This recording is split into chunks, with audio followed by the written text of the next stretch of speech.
Bienvenidos a nuestra entrevista de hoy. Tenemos el honor de contar con Margarita Arnal Moscardó, escritora y especialista en investigación psíquica, civilizaciones antiguas y del mundo del misterio y la adivinación. Ha pronunciado conferencias y participado en los diferentes medios de comunicación de prensa, radio y televisión. En esta entrevista reveladora nos acercaremos a dos de sus libros recientes, donde explora cómo el espíritu y nuestra intuición nos conectan con lo místico y lo intangible. Margarita, gracias por acompañarnos. Gracias a vosotros, un placer. Comencemos, pues. Háblanos de tu libro, uno de tus libros recientes, Las elegidas, Mujeres imposibles de olvidar. ¿Qué te inspiró a escribir sobre las vivencias de estas tres mujeres en su camino de renovación interior y expansión de la conciencia? Este libro es el resultado de 40 años de investigación, de hacerme estas preguntas. ¿Hay vida después de la muerte? ¿Cuál es el verdadero origen de la humanidad? ¿Realmente cuando tenemos una pérdida de un ser querido volveremos a encontrarnos? ¿Y cuál es el propósito de nuestra existencia? Queda como muy filosófico, pero ciertamente esto es mucho trabajo de investigación. Entonces, Las elegidas es la historia de tres mujeres imposibles de olvidar, que están como muy evolucionadas, muy conectadas con su alma, con su sexto sentido, vamos a decirlo así, Ujú. y son sus historias y cómo sus historias se conectan. Al mismo tiempo, hablo del origen de la humanidad, hablo de las mujeres guerreras templarias, que es Ujú. una de las cosas que ha estado escondida históricamente y que hoy en día es un hecho probado de que existieron. Ujú. Y desde luego intento todo mostrarlo de la forma más clara y al mismo tiempo lógica y científica. Ujú. Porque aunque está novelado, Sí. para mí es muy importante que la gente no le suene a cuento chino. Entonces, hablo de iniciaciones espirituales. Por ejemplo, hay una iniciación chamánica, que es algo que la persona de a pie no tiene acceso, que sepa Ujú. lo que es. Ujú. Hablo de la masonería, Ujú. que entiendan un poco qué es una escuela de conocimiento y por qué es una escuela de conocimiento. Y hablo de otro tipo de iniciaciones espirituales. Así es que es un libro lleno de mensajes, donde el mensaje principal es aprender a vivir con herramientas que hagan que el amor y el ser buena persona, me gusta decirlo así, prevalezca sobre el dolor y las tragedias propias de la vida, ¿no? Muy bien, pues es muy inspirador lo que me estás contando. Entonces, en las elegidas, los lectores, he oído y por lo que he visto en tu página web también y en tus YouTube, se emocionan con las historias y aprenden a gestionar situaciones que la vida nos presenta, que nadie nos ha dado un manual para saber cómo manejarlos, ¿no? Entonces, ¿qué mensaje principal esperas que los lectores se lleven de este libro? Que la muerte no existe, que venimos a este mundo a aprender básicamente, que podemos conectar con ese conocimiento universal que está más allá del conocimiento intelectual, Ujú. que todos tenemos un sexto sentido y que si lo escuchamos podemos alcanzar la paz interior mucho más fácilmente de lo que la gente cree, ¿no? Ujú. Es un mensaje de vida. Es un mensaje muy esperanzador también. Es que la vida es esperanza también, Sí. Ya hablaremos de esto luego cuando terminemos de hablar un poquito del libro, que te voy a contar una anécdota que te va a gustar. seguro. Vamos a tu segunda novela, porque aquí las tenemos detrás mía. No sé si se ven bien, pero quiero que las veáis, las portadas de los dos libros de los que estamos hablando hoy, Las elegidas, Mujeres imposibles de olvidar, y la segunda novela que presentamos hoy, de Margarita Arnal Moscardó, Historias misteriosas. que era para las personas que nos están viendo, pero no están, nos están oyendo, pero no nos ven. Esta portada tiene al fondo la imagen de la Torre Eiffel, bueno, que conecta con París y muy famosa porque recientemente ha habido la ceremonia de Notre Dame en París, ¿no? Es una ciudad muy mítica, muy icónica.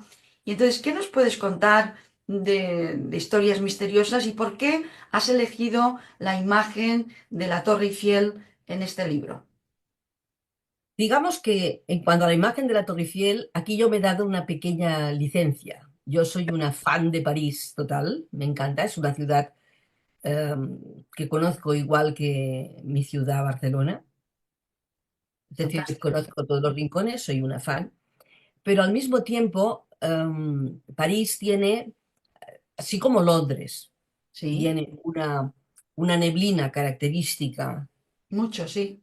en determinadas épocas del año sobre todo. París lo tiene cuando estás cerca del Sena y la Torre Eiffel está muy cerca del Sena. Entonces quería darle, como son historias misteriosas, quería transmitir ese misterio, ¿no? Al menos Sí, yo lo intenté así. sí. Sin embargo, el libro son 5 historias que transcurren en la geografía española, Ujujú. en Ah, lugares que, claro, en lugares que existen y que el lector puede ir a visitar. Describo hasta el restaurante donde existe, ¿eh? sí. En fin, son 5 historias que están basadas en mi juventud y en mi infancia. Ujú. Están basadas en hechos reales, Ujú. obviamente está novelado, pero hay 3 historias en este libro que me contó mi abuela. Era una vidente, tu abuela era vidente. Sí, mi Cosa que en abuela, aquella época a lo mejor no. mi abuela Luisa era una mujer que era una medium y una vidente que leía la baraja española y veía cosas. Y cuando la guerra, pues venían del bando republicano, ¿no? A decirle, Luisa, ¿dónde está mi hijo que no tengo noticias? Y mi abuela se ponía con el péndulo delante del mapa y le decía, pues está aquí, está herido, pues ha fallecido, decía lo que veía. Sí, Venían del otro bando, nacional. sí. Luisa, ¿dónde está mi hijo? Y mi abuela contestaba, cuando terminó la guerra, detuvieron a mi abuela por espía, porque no podía saber tanto. Y cuando estaban a punto de fusilarla en el Uy, castillo de Montjuïc, en Barcelona, un capitán sí. la reconoció porque mi abuela había ayudado a su madre y la salvó. Esta Fantástica, qué era mi bonita abuela. historia. Sí, Es una sí, historia, yo creo que muy potente, ¿no? De sí, vida. sí, Pero es sí. que toda su vida fue extraordinaria. Entonces, en el pueblo, cuando yo tenía entre 10 y 12 años, en el pueblo del Aragón, Sí. porque por parte de madre son aragoneses. ¿Mm?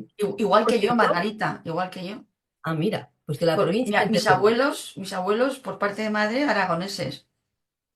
Pues en la provincia de Teruel, en el pueblo La Fresneda, que por cierto mi bisabuela era la curandera del pueblo, puestos a decir.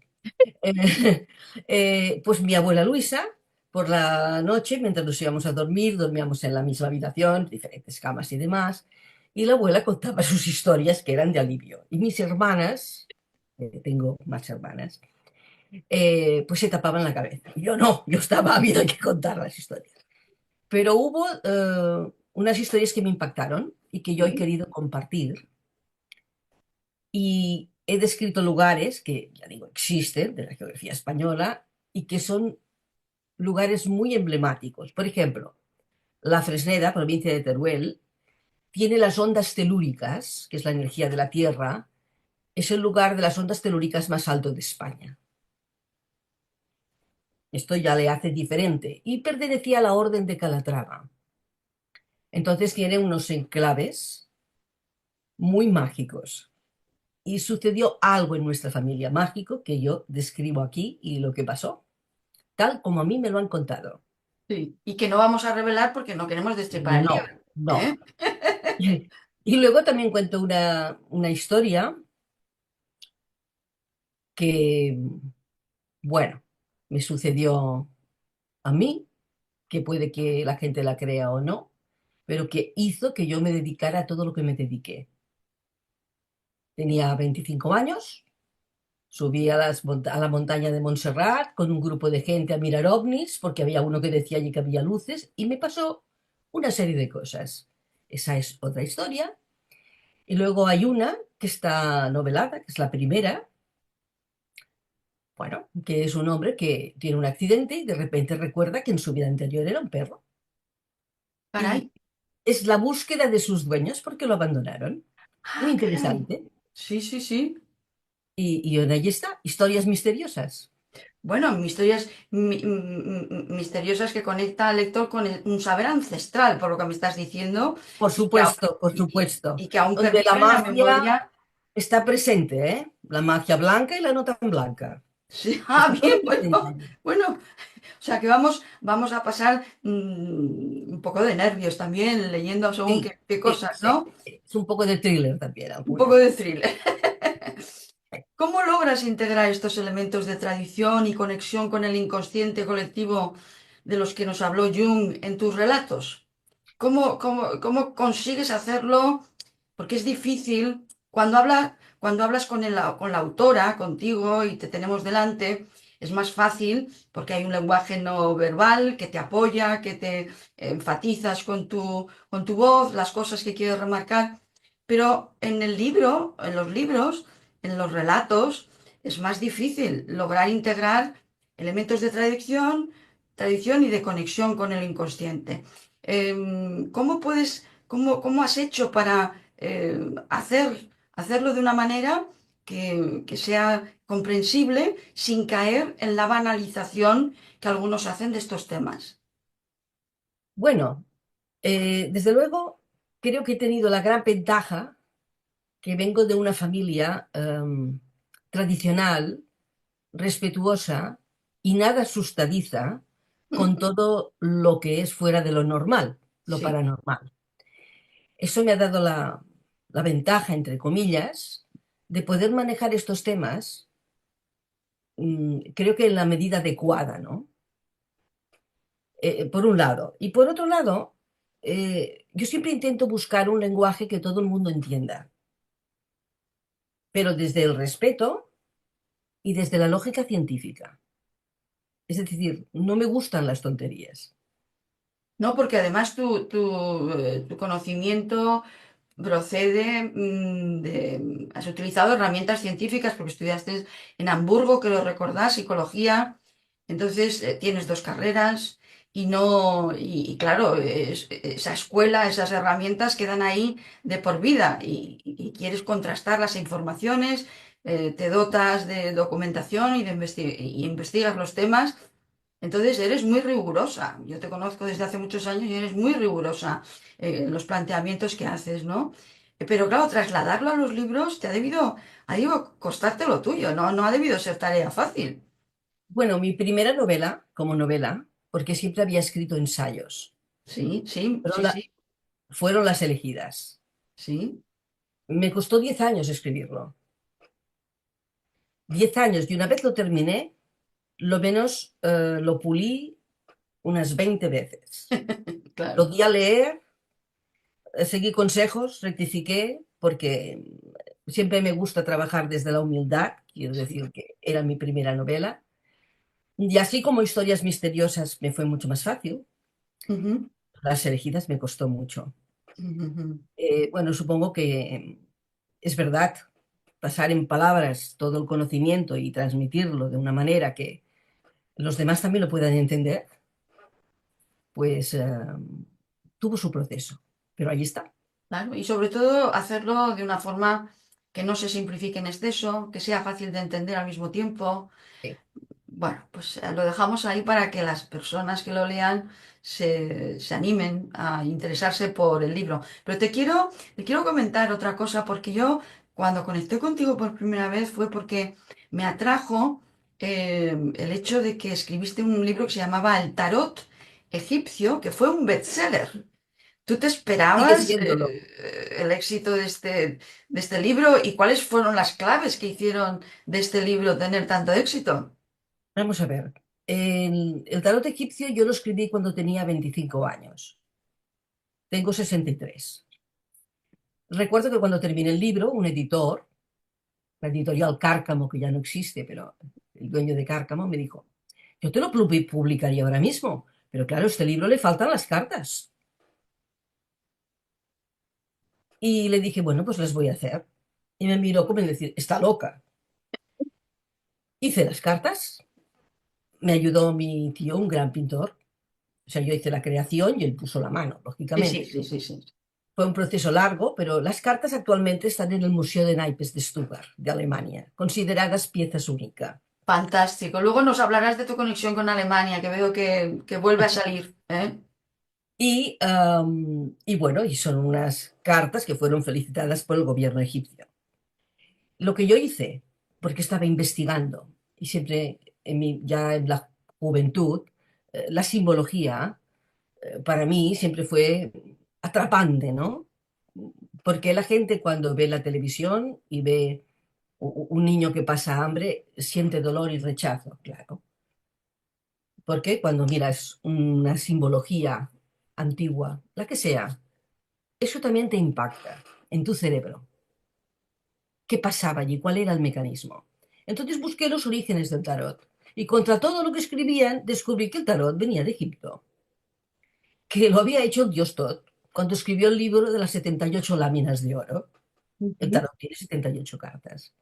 Entonces encontré un tratado antiguo, el único, ujú, que hablaba sobre ese libro. Entonces, claro, tuve que aprender egipcio antiguo y había cosas que no eran egipcias, sino que estaban en arameo, que lengua que yo no domino. sí. Eh, Me costó mucho esfuerzo, mucho dinero, muchos viajes. Actualmente ese tratado sé que está en Londres, entonces estaba en Moscú. En fin, no voy a explicar la película, que fue de película, pero claro, yo logré obtener unos datos. Y sobre esos datos hice las cartas. Ujú, Pero que luego no podía quedarme así. Tenía que comprobar si eso funcionaba o no, cómo funcionaba en mi cerebro. Mi cerebro que ya tiene una disposición plástica, probablemente por mis genes, heredado por mi maravillosa familia, por las dos partes de padre y madre, sí. en cuanto a mi capacidad psíquica. Y así hice el tarot egipcio. Y fue un bombazo, pero es que 40 años después Sí, se sigue vendiendo. sí, sí, sí. Y sigo vendiendo, pues, entre más de 5.000 ejemplares al año, ¿no? Es un Caray. libro que se sigue vendiendo, porque es que es una pieza. Bueno, ahora hay universidades, para preparar el programa me estuve documentando, hay universidades, sobre todo en el mundo anglosajón, que tienen introducidas la materia de las ciencias, no sé cómo le llaman, ciencias de la revelación o ciencias del espíritu o ciencias Psíquicas. paranormales. No, no sé exactamente el nombre que les dan, pero llegué a averiguar cuatro universidades importantes, entre ellas Stanford, que me llamó mucho la atención. A ver, hay cosas que la gente desconoce. Por ejemplo, en Madrid, cuando yo tenía 22 años, había la cátedra de parapsicología Ajá, en Madrid. sí, sí, sí, sí, sí, Y cuando yo estudié psicología en la Autónoma de Barcelona, sí, claro, vivía en Barcelona, lo estudié allí, esto, eh, había un libro del catedrático Génovar Rosselló que los dos últimos capítulos eran de parapsicología. sí, sí, ¿Sí? Y había el diccionario de psicología en la universidad sí, que tú buscabas telequinesis y te sí, salía en el diccionario la capacidad de mover objetos sin que intervenga nada físico. correcto. Buscaban clarividencia, la Eso, capacidad de la persona de ver pasado, presente y futuro. Es decir, que aunque no se decía, se sabía y se estudiaba. Entonces, es verdad, en Stanford, sobre todo en Denver, en Colorado, aquello es maravilloso. Y luego está el Centro de Estudios Psicocientíficos de Nueva York, con quien en su día yo tuve contacto, por supuesto, sí, y allí todos estos temas sí, sí, sí, estudian y además hay pruebas de laboratorio en las cuales miden la capacidad psíquica de la persona sí, y las pueden repetir muchas veces porque los psíquicos, si tienen un día malo, no ven nada. Claro, Pero claro, esto claro. no es igual que si tú mezclas aceite y agua, que siempre sucederá lo mismo, pues te lo dejan repetir. Entonces, el que pasa esas pruebas obtiene un certificado. Y en Estados Unidos puedes acceder a según qué departamentos del FBI, concretamente, y depende de tus cualidades, te pueden contratar como psíquico. Sí, sí, sí, sí, sí, sí. Es decir, lo que pasa es que todo esto ya lleva muchos años, pero aquí en España todavía hay como mucho miedo, ¿no? Hablar de estas cosas. No, no. Bueno, por la La mente influencia humana es de la Iglesia maravillosa. Católica, a lo mejor, ¿no? Porque no lo sé, no lo sé. Quiero decir que la Iglesia Católica es muy reacia porque también, igual que en cualquier área, hay fraudes. Y entonces, pues hay personas que venden motos, que es la expresión que Y eso hay utilizamos, que ¿no? obtener el certificado y pasar las pruebas de laboratorio. Pero Claro, claro, los claro. padres de la Iglesia Católica a día de hoy siguen practicando exorcismos.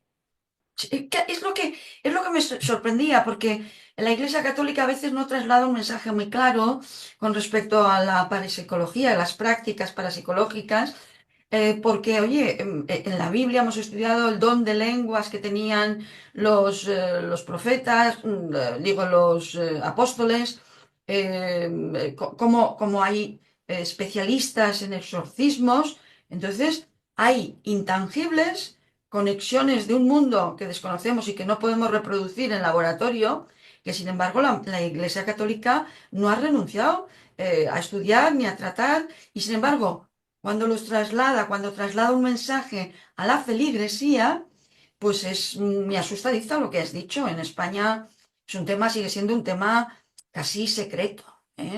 No, no se habla con libertad de estos temas. Bueno, yo creo que todo esto se les ha escapado mucho de las manos, como se les escapó Internet. Es decir, lo que antes era tabú, ahora, si quieres, lo investigas y lo encuentras. Y si no quieres, pues no. Y puedes vivir sin ello tranquilamente. Pues claro que sí. De lo que no puedes escapar es de la espiritualidad. La Claro. pro- Tienes que tener esa paz interior que te permita tomar decisiones justas y equilibradas. Y sobre eso creo que la espiritualidad es fundamental. Da igual a la religión que pertenezcas o las creencias que tú tengas, como si no crees en ninguna religión. Si tú eres una persona espiritual, puedes lograr estar cerca de la felicidad en más de una ocasión, Sí. porque lo que sí está claro es que la felicidad no es una constante, Ujú, ujú. porque el ser humano aprende a partir del dolor. Solo a través del dolor el ser humano se motiva para superarse y salir de allí. Estamos fabricados de esta manera. Sí, y No ampliar digo tu que a mí me conciencia guste. también. Sí, pero yo no digo que a mí me guste. Yo digo que esa es una realidad indiscutible. Sí, sí, sí. Claro, llegados a este punto, hay tanto conocimiento sobre el ser humano que, que es inmenso. Sí, sí, sí. De todas maneras, cuando hablas en petit comité con la gente ilustrada, etcétera, gente con conocimiento de causa, con la que puedes profundizar en los temas, porque te puedes encontrar, yo he tenido conocimiento de videntes que su conocimiento de la ciencia y de las artes es limitado, entonces, pues bueno, también están limitadas en su evidencia, ¿no? Y otras personas, yo pondría el caso de tuyo y de tu familia, que han experimentado la evidencia desde un conocimiento ya mucho más amplio de su realidad y de la realidad científica, ¿no? Pero, sin embargo, con estas personas que te digo, escritores, dramaturgos, etcétera, cuando hablas de estas cuestiones, se muestran abiertos si es en petit comité. Desde luego, en un tema de amplios, de una audiencia muy grande, no lo van a reconocer, ¿no? Pero es curioso porque todas estas personas que yo he conocido, novelistas, creadores de dramaturgos, pintores, etcétera, tienen una faceta creativa brutal. Y Mm. la creatividad, como dijo Picasso, que las musas te pillen trabajando. Pero no hablaba del trabajo primero, hablaba de un reconocimiento de que la inspiración, que no sabemos de dónde viene, y de las musas, te pillen trabajando. Si tienes que tener una técnica y tienes que tener un conocimiento, pero hay algo que emerge de una realidad que hoy por hoy no tiene explicación y que la ciencia pues, todavía se resiste, ¿no? ¿Cómo ves tú este rechazo por parte de la ciencia Bueno, excepto en círculos muy cerrados? eh, permíteme hacer un inciso. sí. Por un lado están los físicos cuánticos que te dicen que hay hasta 11 dimensiones alrededor nuestro. Por otro lado, está claro que nuestro cerebro es nuestra gran computadora. Es nuestro cerebro el que filtra los pensamientos, el que filtra las ideas y la antena conectora. Sí, sí. Se sabe que estamos compuestos de materia, agua y energía electromagnética, que la Ujú. energía electromagnética es una de las cuatro energías que componen el universo. Y se sabe que la energía se propaga por ondas. ¿Sí? Sí, Estos sí, son hechos ciertos. sí. Entonces, ¿cómo se explica un gran pintor? Porque gente que pinta, mucha. A mí también me gusta pintar, pero claro, yo no soy ningún gran pintor. Soy una aficionada y me lo paso muy bien. Pero el que crea un cuadro que todo el mundo le despierta algo. Yo no tengo ninguna duda. Ese cerebro suyo ha hecho de antena y ha conectado con alguna de estas 11 dimensiones y ha percibido algo que nos ha trasladado aquí. Que Sí, que es lo quizás que, es forma de explicarlo, pero así es como lo veo yo. sí, es lo que Claro, en lenguaje llano es conectar con la divinidad, bueno, ese si le intangible queremos... que no sabemos cómo Sí, llamarlo, pero que siempre que hablamos de un ser que trasciende la realidad material, ¿no?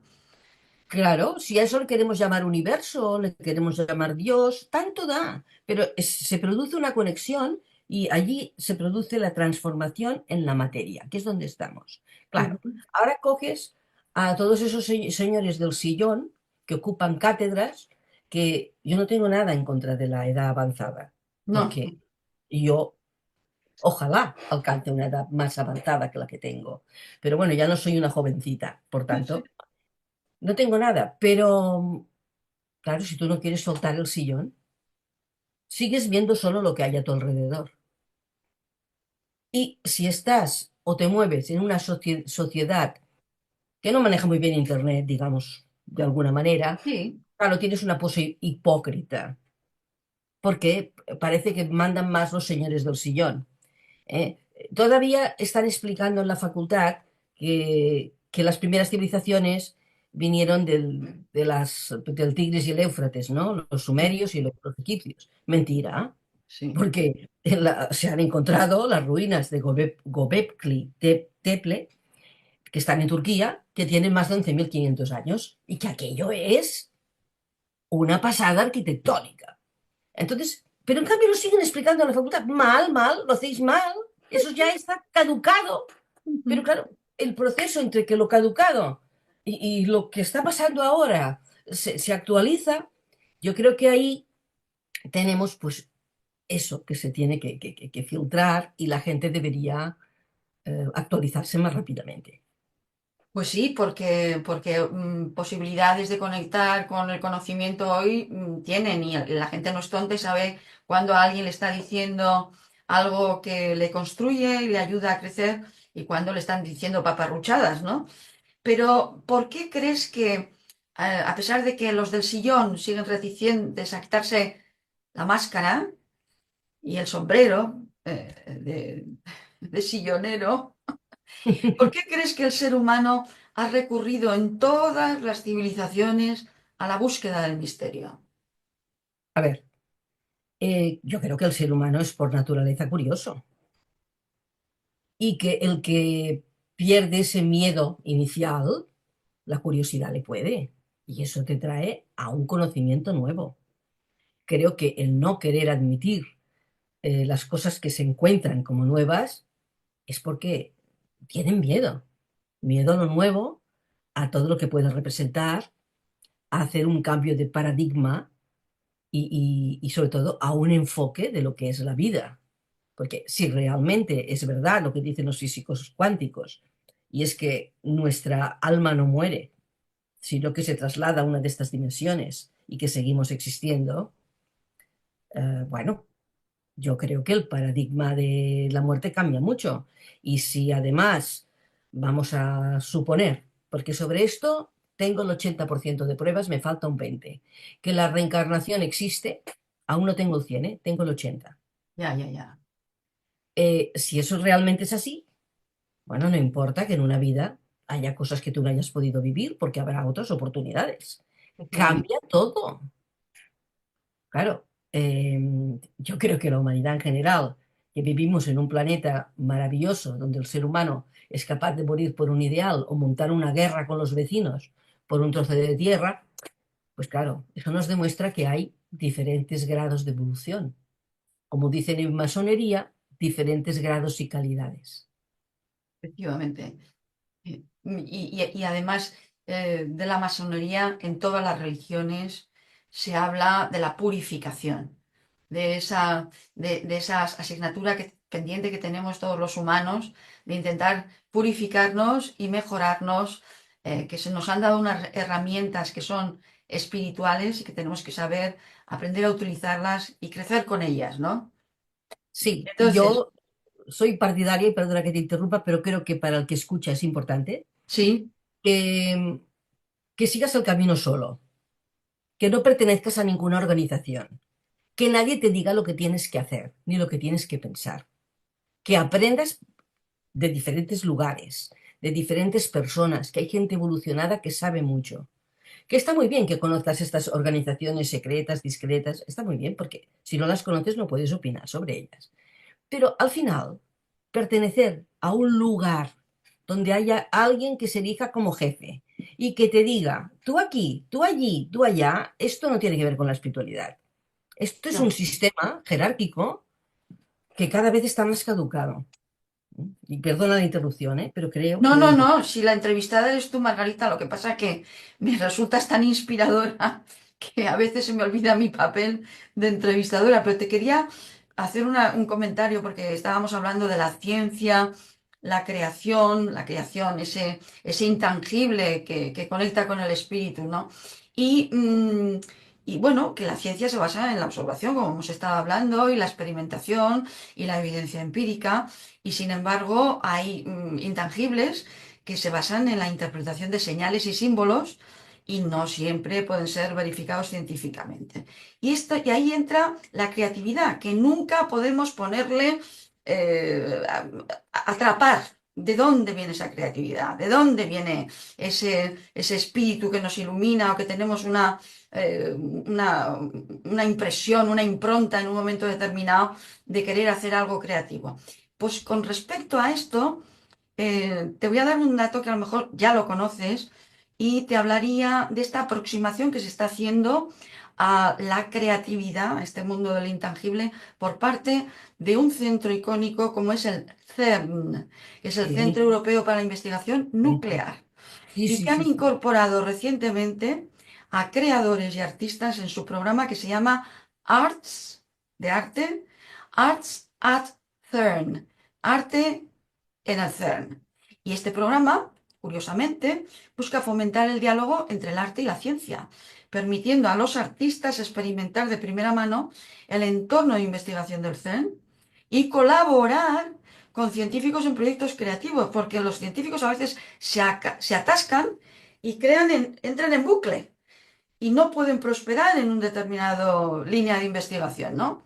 Y entonces, la idea de incorporar en estas estancias que hacen en el arte, en el zen de estos artistas, es que las perspectivas artísticas puedan abrir nuevas vías de pensamiento a los científicos y ayudarlos a ver sus investigaciones desde un ángulo diferente, lo que podría ser especialmente útil en casos donde las investigaciones llegan a un punto muerto. Así que les invito a los que sean muy reacios a entender este tipo de mixturas, de mezclas de lo espiritual con lo material, de lo creativo con lo científico, a entrar en la página web que tienen en el CERN, concretamente en arte en el CERN. Lo dejaremos en nuestro YouTube para que las personas que nos han oído y estén interesadas en esto, en esta apertura de mente de los científicos y de un centro tan icónico como puede ser el Centro Europeo para la Investigación Nuclear. ¿Eh? ¿Quieres añadir algo? Pues nos estamos quedando sin tiempo, Margarita. Bueno, me gustaría añadir primero que ha sido un placer estar aquí y que espero que lo que haya dicho le pueda ser útil a alguien, que eso desde la humildad es lo único que yo pretendo. Que si alguien quiere saber más de estos temas, que entre en mi página web, margaritaarnalmoscardo.com, que aparte de mis libros, tengo un blog que habla de todos estos temas, que creo que puede ser interesante para aquel bueno, que está en esta búsqueda interior de espiritualidad, encontrará, creo que, muchos datos. Eso quisiera decir. Muy bien, pues yo también refuerzo los comentarios que acaba de hacer Margarita. La conozco desde hace muchos años. Es una persona íntegra, seria, rigurosa y es lo más cercano a la búsqueda de la verdad que yo he encontrado en personas que están abiertas de mente y que se abren al mundo del espíritu sin engañiflas y desde un punto de vista riguroso y científico. ¿Eh? Entonces, muchísimas gracias a ti por compartir tu conocimiento y tu experiencia con nosotros. Ha sido una conversación fascinante que nos ha acercado a un poco más al misterio y te invitamos y invitamos a todos nuestros espectadores a explorar más sobre el trabajo de Margarita Arnal Moscardó y te invitamos a ti concretamente a seguir hablando Gracias. de estos temas, a seguir conectados con el misterio a través de nuestras ondas de Es Radio Alicante y de nuestro programa Living Es Radio. Así que concluimos otro episodio y espero que hayan disfrutado tanto como yo de este viaje lleno de magia y de transformación. Y recordemos, como dice Margarita, que el camino hacia el autoconocimiento es como leer un buen libro. Siempre hay una nueva página por descubrir y a veces hasta un capítulo lleno de sorpresas mágicas como los que encontraremos en sus dos libros que están aquí detrás mía en las portadas, que son Las elegidas, Mujeres imposibles de olvidar y también Historias misteriosas. Así que hasta la próxima y que sus bibliotecas se llenen de ingenio y sus corazones de inspiración. Hasta pronto. Chao, chao, Hasta pronto. Margarita. Adiós.